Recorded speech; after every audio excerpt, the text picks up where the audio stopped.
여러분, 혹시 이런 회사 들어보셨나요? 은행에 현금만 우리 돈으로 거의 9천억 원을 쌓아두고 있는데 정작 매달 수백억 원씩 적자를 내고 있는 회사요. 바로 차세대 원자력 기술에 모든 걸 건 기업, 오클로의 이야기입니다. 오늘은 이 회사의 재무제표를 깊숙이 들여다보면서 이들의 담대한 베팅이 과연 미래를 향한 현명한 투자인지 아니면 위험한 도박인지 한번 파헤쳐 보겠습니다.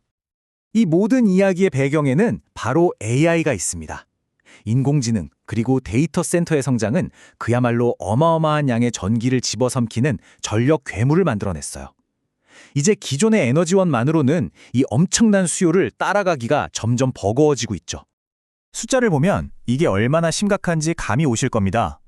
국제에너지기구는 2050년까지 전 세계 전력 수요가 지금보다 무려 80% 이상 폭증할 거라고 예측해요.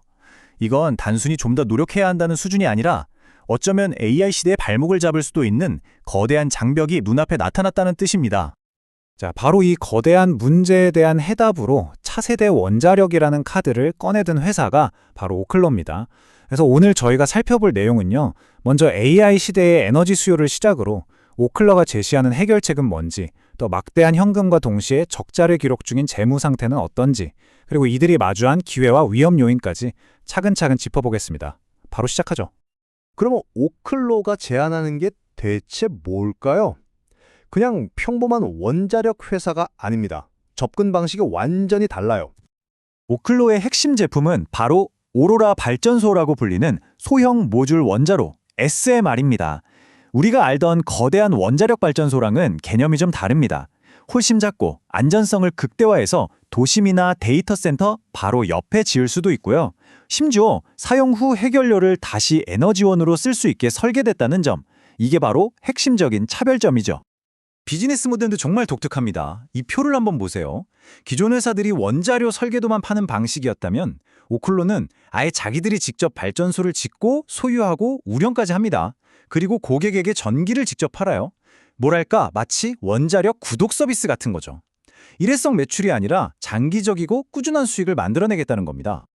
이게 그냥 말로만 하는 계획이 아닙니다. 타임라인을 보시면 2020년부터 규제기관에 인허가 신청을 하고 부지를 확보하는 등 2027년 첫 발전소 가동이라는 목표를 향해서 정말 차근차근 단계를 밟아 나가고 있어요.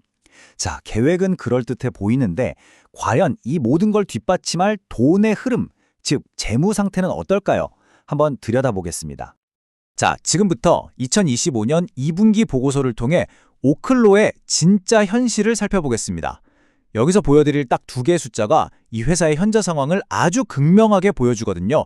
정말 흥미로운 대비를 이루고 있습니다. 첫 번째 숫자는 6억 8,300만 달러, 막대한 현금입니다. 이 돈은 오클로가 당장 수익이 없어도 자신들의 야심찬 계획을 끝까지 밀어붙일 수 있게 해주는 아주 든든한 실탄이라고 할 수 있겠죠. 그런데 말이죠, 동전의 뒷면이 있습니다. 바로 두 번째 숫자, 마이너스 3,450만 달러입니다. 막대한 현금을 가지고 있음에도 불구하고 올해 상반기에만 우리 돈으로 400억 원이 훌쩍 넘는 순손실, 즉 적자를 기록했다는 겁니다. 아니, 돈은 이렇게 많은데 왜 적자를 내고 있는 걸까요? 답은 바로 여기에 있습니다. 지출이죠.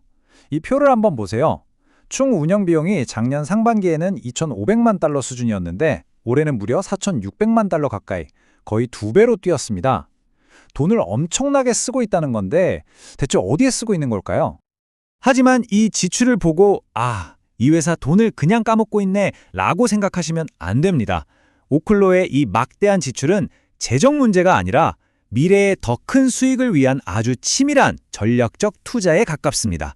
말 그대로 전력을 생산하기 위해 돈을 쓰고 있는 거죠.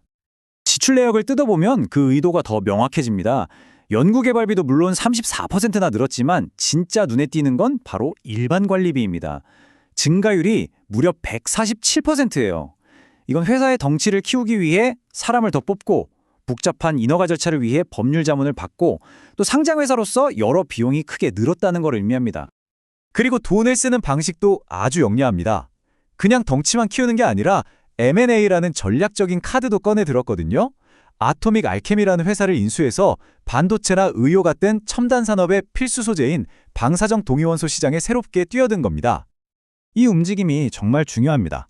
왜냐하면 단순히 전기를 파는 사업에만 머무르지 않고 부가가치가 훨씬 더 높은 새로운 먹거리를 찾아서 사업을 다각화하려는 아주 전략적인 행보이기 때문이죠.